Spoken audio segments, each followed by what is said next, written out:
So I just jibber jabber as I'm here. Okay. So they're like, whoa, Frank actually talks. So I want them to kind of see. I'm so uncomfortable right now. Like just rambling. Keep looking over here. Okay. Yeah. All right. Sliver slapper jibber jabber. Oh, do we have clients? Give us a like. No, I'm kidding. That's terrible. This is bad. You should know this one, right? Like.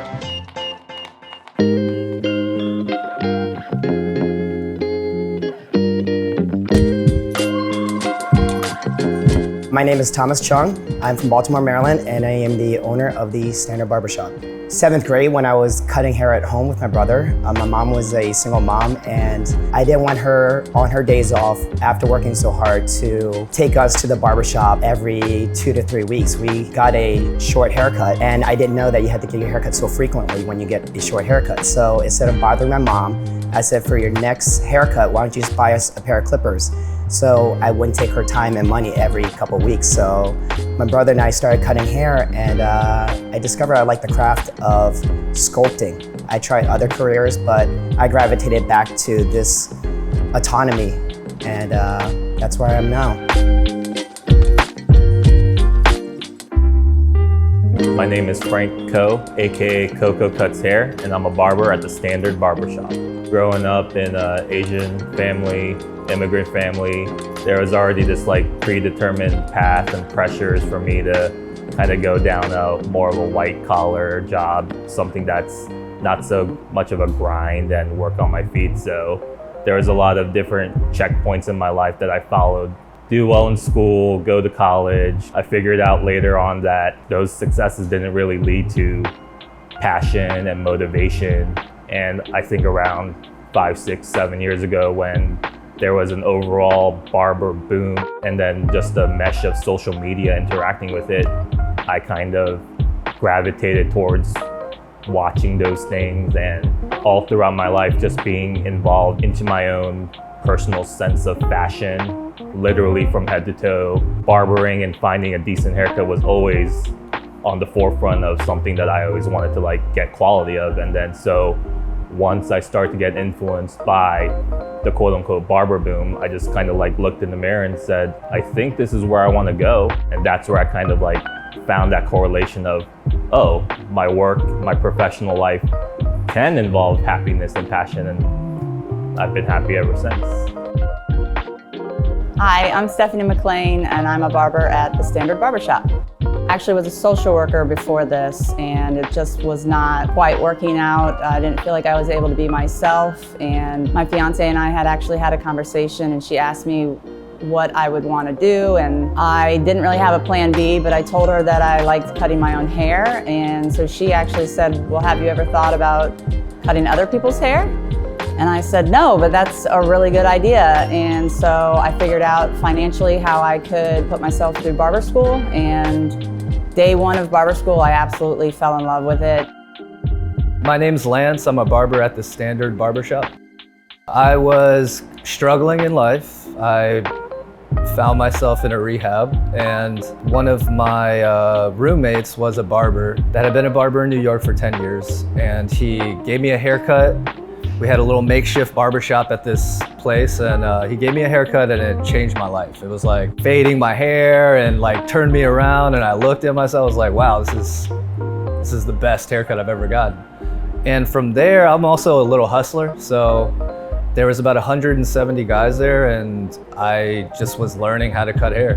When I got the haircut, I felt really good about myself, felt more confident. It was a moment that changed my life, I feel. Hello, my name is Bernice. I'm a barber at the Standard Barbershop. What made me gravitate towards barbering was school wasn't necessarily for me, so I kind of just knew I was going to learn a trade. And once I was in barber school, I met some really awesome people that made me want to continue in the barbering field. Hi, my name is Natasha, and I'm a barber at the Standard Barbershop. I had been in the hair industry for probably like 14 years, and I'd worked in salons, and I'd been an educator, and I was really just looking for a place with a different vibe, and I landed here at the Standard Barbershop. The rest of my teammates were willing to train me, and that's how I ended up here, and I love it.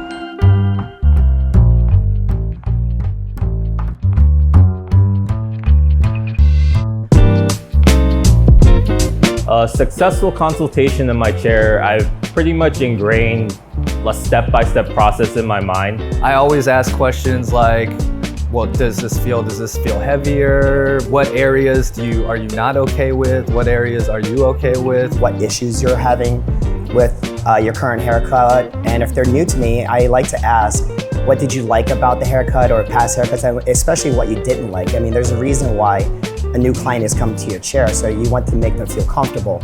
As they sit in my chair, that's where we kind of, ask many questions. You know, their style. Are they a business person? Are they in school? And if you use any products. Just figuring out what their style is and then going from there. The easiest way to get the consultation out of them is by pictures, what they like about their hair. I get more of a sense if I ask them what they don't like about their hair.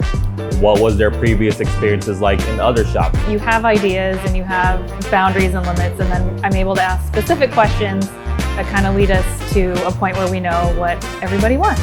But you try to find a happy medium, and sometimes you have to put your professional input, and sometimes they take it and sometimes they don't. My thing is ease anxiety to make it so I can actually flow, and that's my consultation. The confirmation is very important, because at the end, if they say, well, actually, I wish this was a little shorter, and then I can reference back to, well, we confirmed it was going to be at this length in the beginning. And I'd like to repeat and recall to them to make them know that I heard what your issues are. Therefore, there's no miscommunication, so you don't run behind on your next appointment and things like that. I want them to come back, so having someone in my chair that feels comfortable enough to talk to me and make jokes with me is a very important thing. It's pretty important to build a good relationship with your clients just so that they feel really comfortable in your chair, telling you personal, intimate details about their life, which is always fun in the barbershop.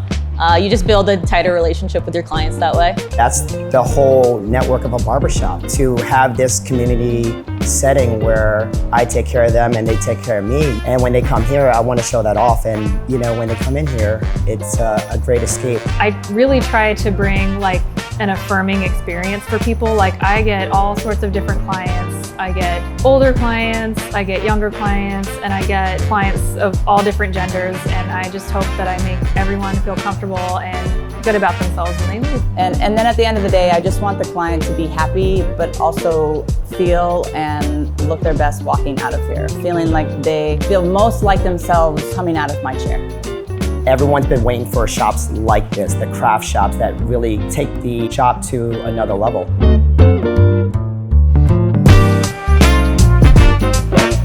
Thank you for watching. If you like this video, Please don't forget to like, Comment and subscribe. And follow us on Instagram at The Standard Barbershop FFX. The Standard Barbershop FFX, that stands for Fairfax. and don't forget to book an appointment with us. Thank you.